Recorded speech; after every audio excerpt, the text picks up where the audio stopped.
you have the opportunity to impact your client's life in all aspects.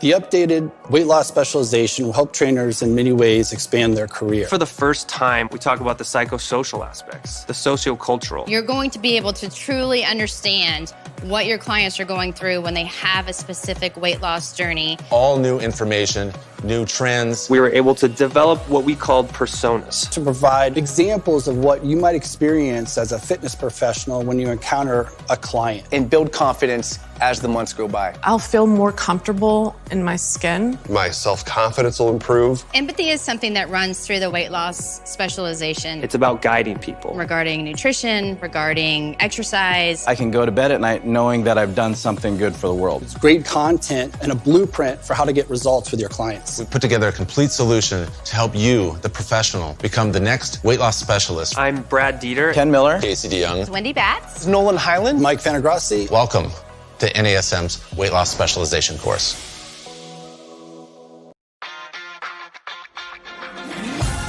You are listening to the NASM CPT podcast with Rick Richey, the official podcast of the National Academy of Sports Medicine.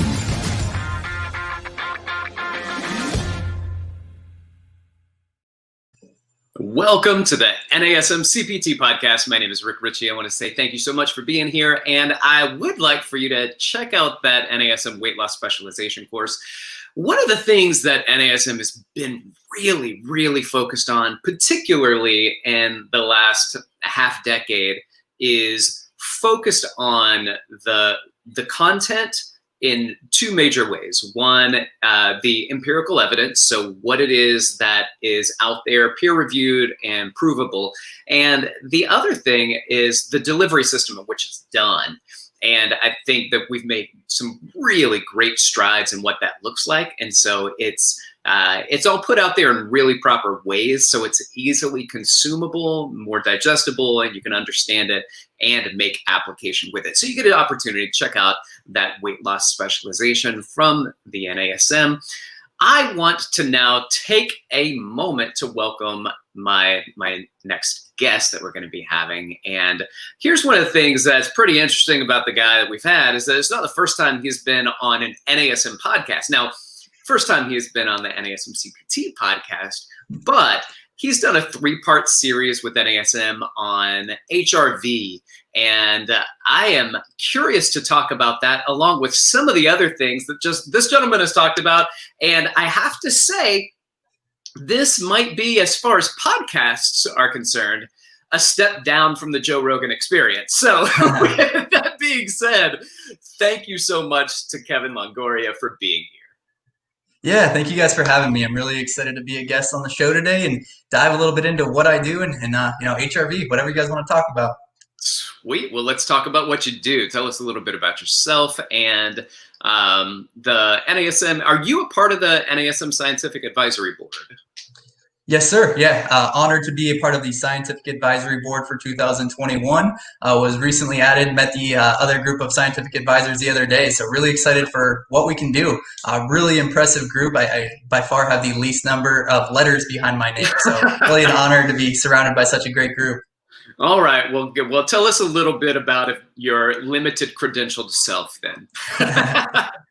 All right. So I'm Kevin Longoria, Chief Science Officer at a company called Biostrap, a clinical wearable company. By education, I'm a clinical physiologist. I spent the last several years more in a research environment, developing and validating nervous system-based protocols for all different types of populations, ranging from primarily neuromuscular diseases all the way up to, as you referenced with the Joe Rogan podcast, I'm the lead physiologist for a number of world champion athletes, the Henry Cejudos of the world for those who follow the UFC, all the way to my newest venture is actually the lead physiologist for the Iron Cowboy. This guy's about to run 100 Ironmans in 100 days, and I have the heavy task of keeping this guy alive and getting him to finish. So some really exciting work. I am a little stunned right now with that. I don't know how you're going to keep him alive, but I want to do a follow-up. So I'm already interested in what's going on. Henry Cejudo, one of my favorite UFC athletes. So congratulations on the work that you guys have put in together. So with what you've said, I want to ask the question about nervous system-based training. And the difference between what some people think nervous system based training or fatigue is in some instances and others. And I'm going to preface your answer with a quick little story. My brother came over to visit for the holidays, and he loves listening to podcasts, right? Like, he wants to learn about fitness and exercise, and then he likes to call me up and tell me everything he knows. Now, what's funny is he doesn't listen to my podcast, but he listens to everybody else's podcast. And he said, you know, I heard you when you said maybe take a little less break in between my sets. And so I started doing it, but I listened to this guy, and he talked about nervous system fatigue. So I shortened my rest between my sets, and my nervous system was so shot for the next set that I was really gassed. And I was like, I don't really think that's nervous system fatigue. I think you're just fatigued, like your muscles are fatigued. Yeah. What's the difference? What's neural fatigue versus muscular fatigue? And then can we get into the nervous system training? Yeah, absolutely. So, you know, what we really focus on is the autonomic nervous system, right? So there's this little number out there called heart rate variability that a lot of people have heard of, and not frankly too many people really know how to utilize. Right, so this is a quick measurement. What we really focus on is the nocturnal data, right? We can avoid confounds. Looking at HRV in between sets is essentially useless, right? So to take a slight step back, the primary premise of nervous system-based training is people are really good at applying stress, right? Whether that be studying for a test, exercising in the gym, this is the stressor phase, but it's absolutely not the adaptation phase. Right, all of the adaptation that we seek, the muscular hypertrophy, the improved health, all of this occurs during phases of sleep and recovery, and it's largely regulated by our nervous system. You can go train all day, every day, but if you're chronically stressed, not adequately sleeping, recovering, your ability to make these physiological adaptations is really limited. So when we say, you know, you're not so ready to train today, or today you're very ready to train, how are we basing that? It's based on your nocturnal heart rate variability. And the focus is not comparing you to anybody else. You cannot look at heart rate variability in subject A and subject B and say, this guy's more ready to go because his value is higher. It's so much more complex than that. What we really focus on is establishing an individualized baseline. So minimum 5 to 7 days where we should have no major intervention. And we're always comparing today to your trailing baseline to understand your physiological change. Once again, number that's extremely complex in heart rate variability that even I continue to learn about, and this is the majority of my work.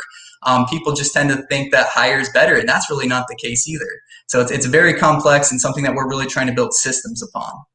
So can you then explain what is heart rate variability? What is it? What does it actually do? What does it provide? What are you reading? Kind of break that down for us. Yeah, absolutely. So it's once again extremely complex. There's a lot of different ways to interpret heart rate variability. In general, what it is we're looking at kind of variation in between each successive heartbeat, right? So historically, we would look at an ECG and say your beats are supposed to fall very consistently. Recently, there's been a ton of research about it, understanding that there's actually supposed to be a lot of variability in your heart rate. Every time you breathe in, your heart rate should speed up a little bit of sympathetic activation. When you breathe out, it should slow down. And this is what's called respiratory sinus arrhythmia.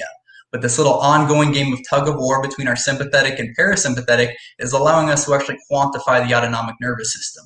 Now, why is it so important to quantify the autonomic nervous system? Is largely because it controls all of these involuntary processes, right? The more obvious ones are things like our resting heart rate and our respiratory rate. We're not thinking about breathing or our heart beating right now. It's occurring more in the background. But even more importantly, it's controlling things like our inflammatory processes, our stress hormones, our immune system function.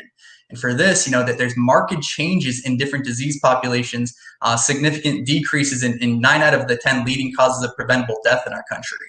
So this really, to me, comes back to redefining what health and fitness really is. And I know this is a shared mission among all of NASM. And I think that's why we're so well aligned here. Is health and fitness should not necessarily be defined by big muscles and a thin waistline, right? It should be defined by your physical health, mental health, your ability to play with your kids at the end of a long work day. All of these types of things really accurately reflect health. And how do you measure these things? It's measurements such as heart rate variability, sleep quality, all these other factors. Yeah, it's important when you get older. In my youth, none of that stuff was really that important. The sleep, my performance, my outcomes, all of that was important. But staying up late and lifting weight, like, I didn't put it together about health and wellness. I just wanted to be able to jump higher. I want to be able to do the flips or the tumbling routines that I did and not get injured, which I did. So I want to talk to you about this readiness, and I'm interested in it because as I measure my HRV, and I just use the Apple Watch, right? I have an Apple Watch. I measure it. I got an app on my phone it connects with. And so probably not as accurate as like a Biostrap.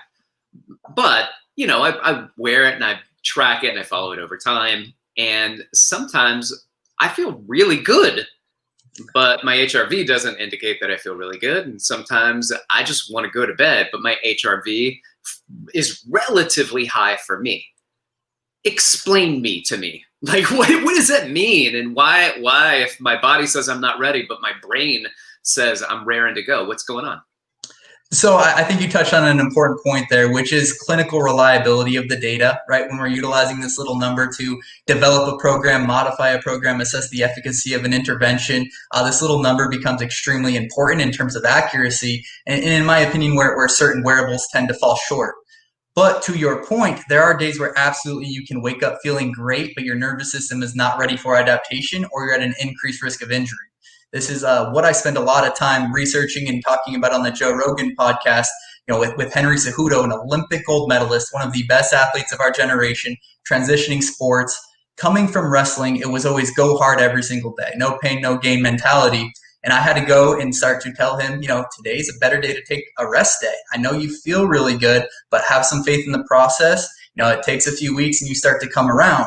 So you made a comment a second ago, all you cared about was your performance and your outcomes. Well, what if I told you, taking that rest day will actually improve your performance and your outcomes and decrease your risk of injury, which is the biggest concern? You got to really let the data lead. Once again, it's extremely complex. It's hard to build systems around it. This is what I used to, charge thousands of dollars per month for elite, one-to-one training that I'm really trying to build into algorithms and machine learning concepts now. So my question now would be, what do you mean when you say a rest day? Because we have all kinds of rest days now that have zero to do with what many people in the population might even look at as rest. So a Henry Cejudo rest day could be a 5 to 10K run, or is it a day off? What does that mean? So very rarely should you absolutely take a day off. There is a time and a place for it here and there. The way it works is if you're not fully recovered, then you should actively recover, right? So there's passive recovery, kind of the day off and taking a few steps in here and there. But what we're really researching now is active recovery. I led a research study with a percussive therapy device, and we found that a 3-minute sleep intervention actually improved sleep efficiency and a number of awakenings. So 3 minutes before bed actually delivered 15 minutes more of deep sleep per evening. So you should never do nothing. You should really focus on active recovery. But the days that you are most ready for adaptation, these are the days that you should really hit it the hardest. And then over time, you start to gain predictability when it's all N=1 experimentation, which is really where wearables come in. You understand my nervous system was this ready. I applied this dose of stress, and this is what I looked like the following day. So now you really start to build, routines around understanding when you should have these rest or recovery days. Okay. Is there a correlation between, you had mentioned, I'm just going to go back to some of the things you talked about. One is you had mentioned breathing in and inhalation is more comparable to sympathetic, and the breathing out, the expiration, is more comparable to the parasympathetic. So with that being said, we breathe in and out. So, I mean, am I nervous, not nervous? Am I excited, not excited? Is there a correlation between what you said and maybe when I get in a cold shower and I go, because I'm gasping to breathe in, I'm not breathing out in that moment. So what are these correlations? Yeah, I mean, you could, I guess, piece some things together. I usually don't like to get more into the theoretical. Like, what's really established is that the nervous system is always playing a game of tug of war all of the time, right? So when you're breathing in, your sympathetic is just saying speed things up a little bit. When you're breathing out, it's slowing things down. Absolutely, that cold therapy, right? That's a largely sympathetic response, and the reason that it benefits things like recovery is because of what we call the parasympathetic rebound. So actually cryotherapy, ice baths, the good stuff doesn't happen while you're in it. The suffering is a means to an end. All the good stuff happens thereafter. So I guess you could make a case as to a very acute sympathetic response, right? You get in the cold and you freak out and you inhale a bunch. But I would imagine your heart rate is obviously speeding up, more sympathetic dominance, but you still have your parasympathetic system working at that time too. So yeah, it's a good question, but it's hard to, I guess, quantify. Yeah, I'm just trying to catch you. Just trying to catch you in something. See if I'll make something up. I like it. Well, I'm wondering also, like, what does it mean then to work with heart rate variability, and why? You talked about an N of 1, so we're all individually doing tests on self, and I guess one of the great things about what you're able to do is you can aggregate content, and that's going to provide a lot of significant value for you. But if I'm looking at this, and I know people who are like, hey, I need to learn more about heart rate variability, but they don't even know where to start. I remember when I first started looking into it, I didn't know if a low number was good or a high number was good. So where do we start as a beginner? Walk us through what are the bare essentials of what we should know and understand about heart rate variability. And then I want to get into figuring out more about what this DC brain potential is in a moment. All right. Yeah. So heart rate variability is once again very difficult to compare two people side by side. And this is really where the need to establish an individual baseline comes in. I think something that we're doing a little bit better at Biostrap is this 5-day baseline period, where we basically tell you to wear the Biostrap, and you're going to get a rather boring experience for the first 5 days, right? We don't want to tell you to modify anything. And heart rate variability is one piece of a very large picture, all, dozens of sleep parameters and everything we're looking at. The whole idea is to gain an objective understanding of where you're starting from on all of these biometrics, including heart rate variability. And we do a population level comparative analysis, meaning we're going to take each one of these biometrics, compare you to people of the same gender, age, diagnosis, athletic goal, whatever this may be, kind of a level of like client phenotyping. Then you create like a radar chart, right? So you understand these are my strengths, these are my deficiencies. And then this is where I used to do everything manually, and what I'm building algorithms around now is how do we develop programs that really exploit our strengths, keep us good at what we're good at. We never want to sacrifice that, while really cleaning up any of these functional deficiencies that are limiting adaptation, increasing risk of injury, right? So now we have this data from a baseline. We have this list of interventions that have been validated to move the needle. But then comes the need that human physiology likes to play tricks on us. It's extremely complex.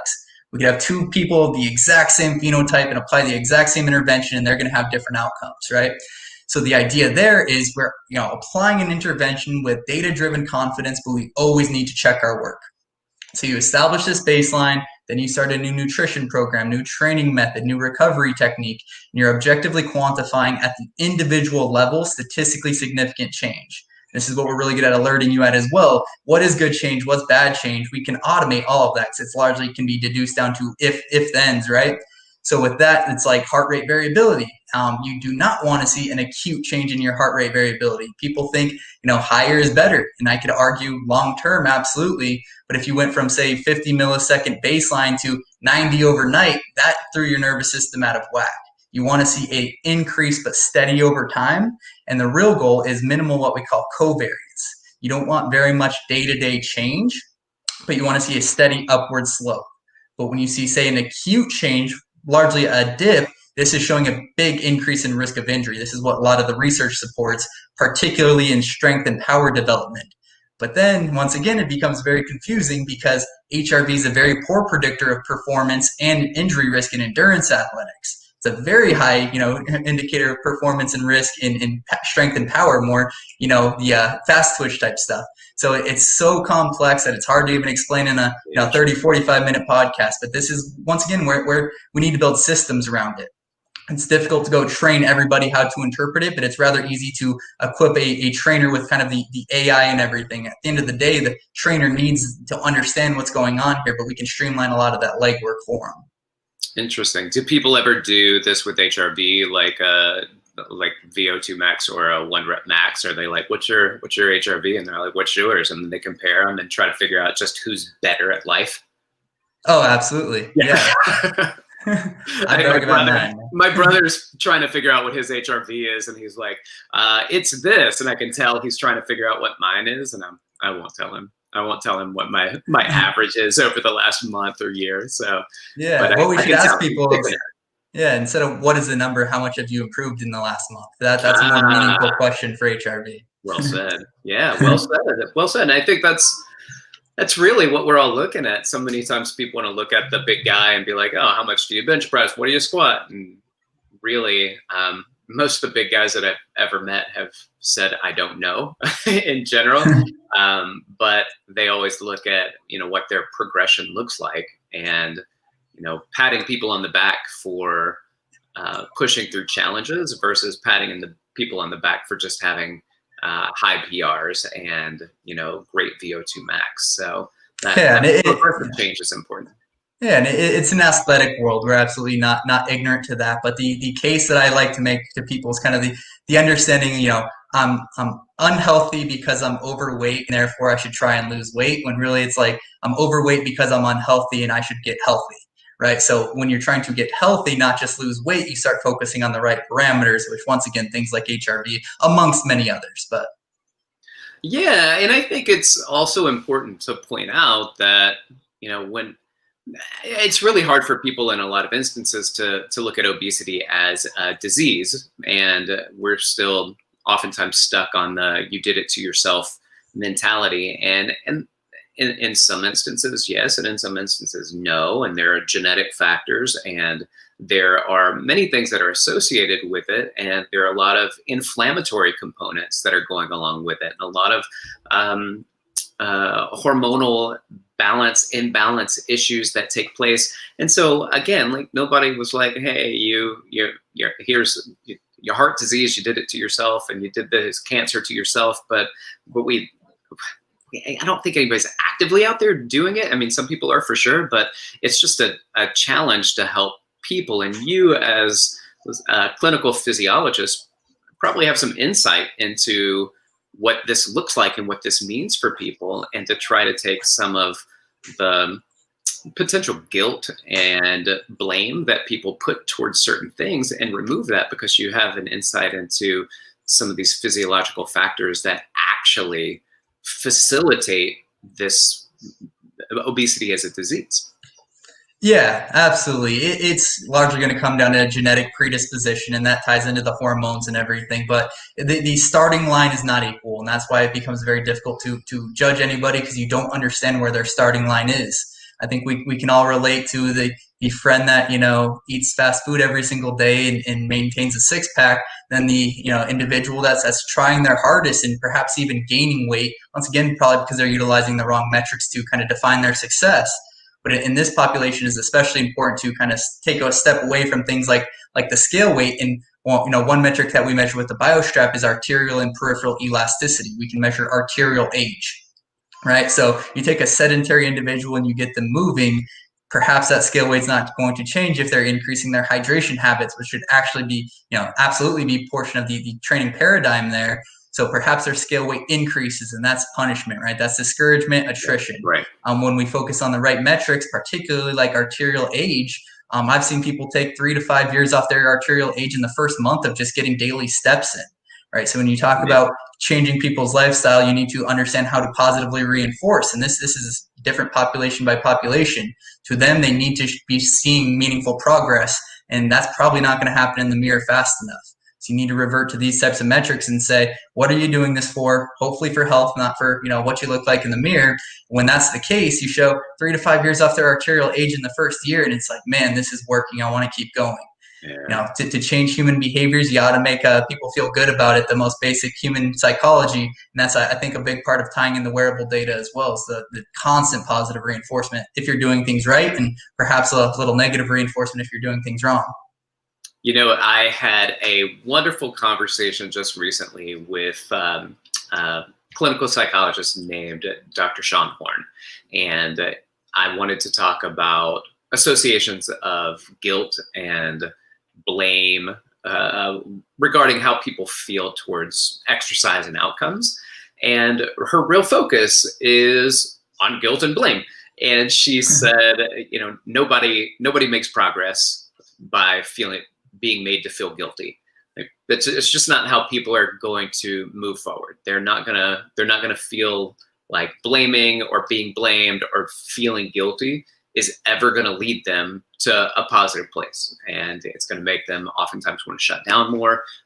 They get a lot more uncomfortable, and they don't work towards things that they may normally want to work for, because though an outcome is desired, the desire to work towards that outcome is no longer there. And it's oftentimes because we don't feel supported. We guilt and blame and all that stuff, it doesn't support anybody. So when you talk about positive outcomes, and you can have so many people that are probably listening to this podcast going, I love it when somebody yells at me to go in a class and do things, but it's not like actual belittlement, right? Like it's a means of motivation that may work well for you, but it's not something that, everybody likes to hear good job. Everybody likes to feel like they're respected for what they're doing, and that there's some type of accolades for, if not the outcomes, but the efforts that get put into it.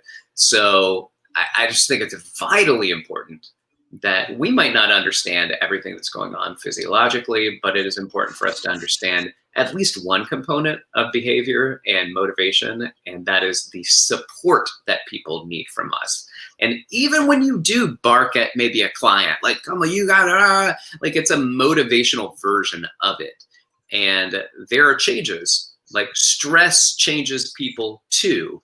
And those stresses can come in many, many forms, and a chronic manifestation of stress is seen in numerous ways. And it is seen through a systemic inflammatory process that can lead to things, but it's also seen in depression and anxiety, and pathologies all through the body. So, I'm not saying that you're the reason why somebody's depressed, right? But, we need to be the reason why somebody feels elevated. Absolutely, 100%. A little hormone called cortisol has a huge effect on things like your ability to lose weight, specifically things like visceral fat, the more dangerous type. So I agree, and it really comes down to why I think the trainer component cannot be discounted. I think a lot of people in my industry are trying to see how we can kind of skip over the trainer direct to consumer, but the need for that human connection. There needs to be the trainer. They need to establish a relationship with their client. They need to understand what's going to motivate that client, what type of reinforcement. I'm running corporate wellness programs where I can talk to health about these people all day and make the case that do you want to live long enough to enjoy your money, and frankly they don't care. What to them is cognitive function. So I have to now take the same heart rate variability and do all the research in terms of cognitive function, outcomes, risk of neurodegeneration and such, because that's what they care about more than unfortunately having enough energy to play with their kids. At the end of the day, you need to understand your client well enough and always take a one-to-one approach. And once again, that's why the technology is never going to replace. And I think that's a paradigm that people think is going to happen, and I don't see it. Right. I agree.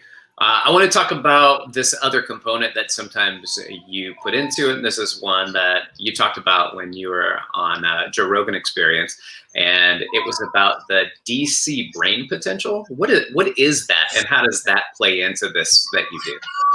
So that's actually measured from a different technology. It's something I've slightly moved away from, simply because the compliance wasn't there. You would have to put an electrode on your forehead every day for about 2 minutes first thing in the morning. And if you did anything like use the restroom or went and ate first, the data would be completely skewed. So I found it to be less usable over time. But essentially it was, direct current brain potential. It was allowing us to take a more quantitative approach to your central nervous system throughout the day. Generally now I rely more on, utilizing more of like a clinical test of sensory integration of balance. We can do, throw our sensor on the ankle, and we can look at your visual vestibular, proprioceptive balance, and kind of reverse engineer this. It's a very valuable metric, but one, it's expensive. Two, people don't really want to do it. And three, they just don't stick with it long enough. But it's a very valuable one for looking at readiness for specific type of adaptation, and primarily anything that has to do with kind of a, like neuromuscular, like skill work, like corrective exercise and such, like your readiness to remember patterns and such. Interesting. All right, so let me then follow up. I want to ask about kind of this readiness, right? So the HRV is very popular now. A lot of people are talking about it. Research studies, I'm sure, are coming out about it. It's not an area of focus for me. So is there a particular research study that you have read or been a part of that just made you go, that's incredible? I mean, it I guess depends on the population. There was a pretty amazing study, rather small N group. I think it was about 30, that I can perhaps give you a link to share after this, because I think it was by Altini and guys, some of the leaders in HRV. But it was in a group of cyclists. They had essentially half of the group do a more, periodized training plan, and then a separate half do more daily undulating based on a natural log of root mean squared. So once again, we can talk about the same data in multiple different ways, but looking at the natural log, looking at a 7-day rolling baseline, and then basically looking at deviation there to guide between high intensity interval training, lactate threshold training, and then kind of more low intensity fat burning training. And so two different groups ultimately had a similar training scheme in terms of like total stress or total volume. But the group that did the heart rate variability guided training had statistically significant greater improvements in their Watt test at the end, their VO2 max. None of them had a risk of injury. They had 4 out of the 5 highest improved, and none of the lowest 5 lowest improved. So it's pretty amazing, and it was actually incorporating a few more rest days. But on the days that the heart rate variability indicated high training, they increased the stress volume there to account for it. So total volume over the duration, pretty similar, but more recovery days in between. And these guys had, greater physiological gains. This was elite cyclists where, moving a little bit is a big deal. These guys, it was pretty significant. Once again, I don't like to make stuff up. I don't remember any of the numbers. Right now, all my research is COVID. That's what I do today. Is that right? All right, we'll talk about that in a moment. But I do want to stick with this, because I know elite cyclists have some of the most significant oxygen utilization that's out there. Pretty incredible athletes altogether. And so we're talking about adjusting for volume and people having basically the same amount of volume over the course of time, but one group follows this HRV method and the other one just kind of a linear pre-planned program. That is significant. That is significant. What does that mean for now how you make those applications with your athletes? Largely, the athletes don't care about the research for the most part. I do my best to translate that to them, but in general, they kind of want to be told what to do and maybe a little bit of why they're doing it. But in general, I take all of this research in, and then I have a very good pool of guinea pigs that trust me enough to go through these types of processes, very similar to Henry Cejudo, right? So they believe me enough, and we just are always testing with them, modifying their training this way based on the natural log of the root mean squared. And then the following day, I'm doing a morning pulse report to look at their HRV in the morning as opposed to the nocturnal session. And so it's like I said, I live more in a research environment than the training environment, more, a little bit less hands-on. But I do have a handful of the clients that we're always using as guinea pigs to validate these things. So once again, I'm more of a data aggregator, and then I create systems out of it, and then I go test them, and then kind of build the algorithms to streamline some of that. Well, you definitely are working with some pretty cool athletes, and I've been a big fan of Henry's for quite some time. So it's very cool to hear that that's one of the guys that you're working with. Just anything else before we do a sign off? Anything else from you that you think we as the fitness professionals should better understand and need to maybe better understand things that we should or could incorporate into our training with our clients, regardless of population? Or do you have different ideas for different populations, because we have all sorts of trainers, and how to implement and utilize HRV? Yeah, I think one of the biggest breakthroughs that I had, and it's a relatively obvious one, is, our approach cannot just live within a training facility, right? And even virtual training, 2-3 hours a week is not significant lifestyle modification. Our approach needs to incorporate things like sleep and ideally some of these other biometrics But, understanding we need to be really good at applying the stress, but we need to be better at kind of connecting the dots between everything. Understanding that if we can improve somebody's deep sleep and REM sleep, that's going to have a huge effect on their human growth hormone and their ability to make their physiological gains. So once again, the kind of my idea is that everything needs to shift to more 24/7 lifestyle coaching, not just physical training inside of a gym. I think that the data now exists. There's, perhaps disparities device to device in terms of the clinical integrity of such. So I would, not a shameless plug for my company, but I encourage everybody to do their research.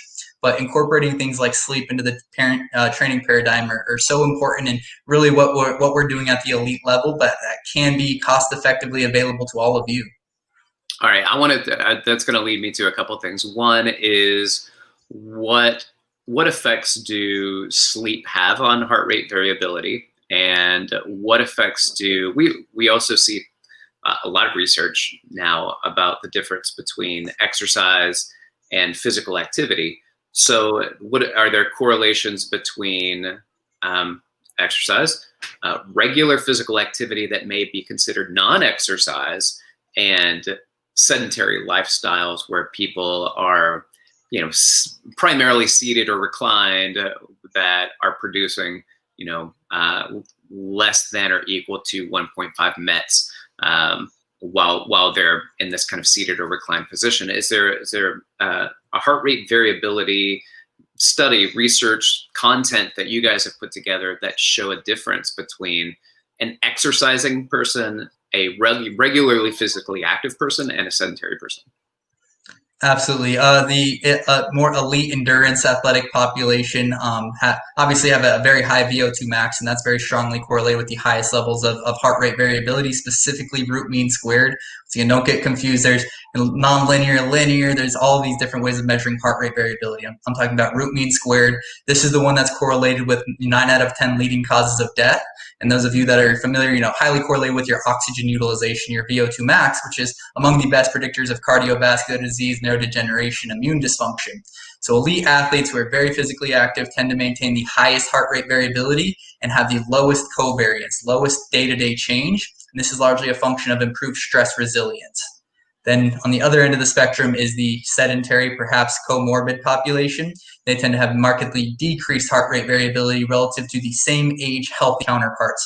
By healthy, I mean lack of disease.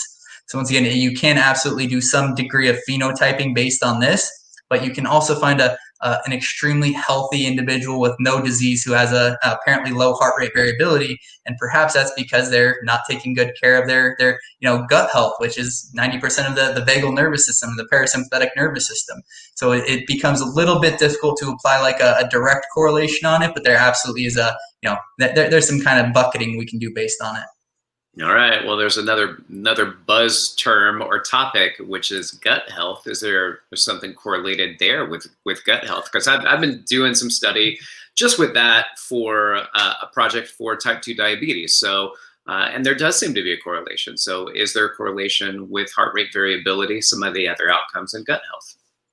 Yeah, we're actually doing some studies with a partner right now correlating CGM data with heart rate variability, and too early to talk any conclusions there, but it's kind of more of an obvious one. We expect to find something pretty interesting there. But in general, no one takes care of their gut. At my previous facility, we would do stool testing, and we would do everything to tell people what was wrong with their gut, and we came to the conclusion that you should proactively treat people's guts. Everyone's are largely jacked up. What we do with Biostrap, kind of once again, where I really want to live is on the preventative side of things. I love optimizing athletes. That's not really what I went to school for and everything. So I do it when the opportunity comes, but 80% of conditions are preventable through lifestyle modification. Doctors are still saying eat healthy and exercise, and we need to do better, right? So some algorithms that I recently created with one of our nutrition partners is we're obviously taking your physical activity, caloric expenditure, everything into account. But we're looking at specific patterns in your biometric data, particularly, again, another curveball, frequency domain heart rate variability. So we can look at your high frequency bandwidth, which is largely parasympathetic. Once again, about 90% of that is regulated by the gut. We see significant deficiencies there. We'll do a more intensive 2-week gut restore protocol with fermented foods, no gluten, no soy, no dairy, a lot of hydration, no caffeine, just to list off a few of the parameters there. And you'd be amazed how fast you can move the needle. This to me is the biggest proof of calories in, calories out is crap, for lack of a better word. Sorry for saying that. But you can lose this weight simply by getting rid of like gut inflammation, just by cleaning up your gut. And we get these people to do it for 2 weeks, and we say, go have some gluten. And I promise you, you will never eat gluten again. If I challenge anyone listening to this to go gluten-free for at least 2 weeks, and then go try it. You are living in kind of this threshold of inflammation that you're unaware of. As soon as your gut is clean and you jack it up again, you will know the difference. So that's something we're really focusing on as well. All right. Well, that's interesting because, one of the things that we like are empirical evidence. And so, this, I don't know, it might be anecdotal for now, but there might be some empirical evidences that are showing these things. I'd love to see what that looks like.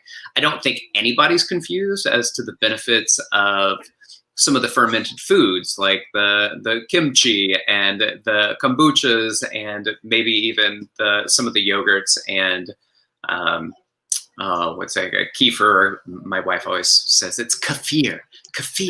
So, but with a lot of these foods too, they oftentimes say, hey, this may taste kind of awful, so we're going to put a bunch of bad for you stuff in these relatively and quite healthy foods in order to switch things up. So I'm interested in learning more even about that and the gut health and what it means and what it does and how it's supported. And obviously this incredible correlation between vagus, baby, when we look at that big vagus nerve, and our parasympathetic nervous system. And in fact, I opened a company several years ago called Recover, but we almost we played with different variations of vagus, and because we wanted to address the parasympathetic nervous system, and it was going to be 11 because it's the 11th nerve, so it would be like a Roman numeral. There were so many things that we're playing with because we understand the importance of the vagus nerve and the parasympathetic nervous system. I don't know if I realized that it was that correlated with the gut, though. What was the number you gave? 90% something. Can you repeat that one? Yeah, about 90% of parasympathetic function is regulated by the gut. I don't remember the exact saying, but we have more, kind of microbiome cells, microbiota cells in our body than we actually have human cells. So this has a huge impact on, obviously, our hormones and digestion, all of these things. But beyond that, a lot of cognitive function and stuff as well. Yeah, very interesting. All right, well, look, I appreciate you being on the show, taking some time. Kevin, I want you to let people know if they have questions. What's a good way for them to find you, and plug yourself and plug Biostrap? Yeah, feel free to reach out to me directly, kevin@biostrap.com. Not really a social guy, too busy with all my research and everything, but feel free to reach out there. You can check out our website at biostrap.com or Biostrap on just about any social media channel. Fantastic. All right, Kevin Longoria, thank you so much for being here. Y'all, thanks for being here. Thanks for listening. Appreciate you. My name is Rick Richey. You can look me up, send me an email, rick.richey, R-I-C-H-E-Y, @nasm.org, or look me up on Instagram, dr.rickrichey, and appreciate it. This is the NASM CPT Podcast.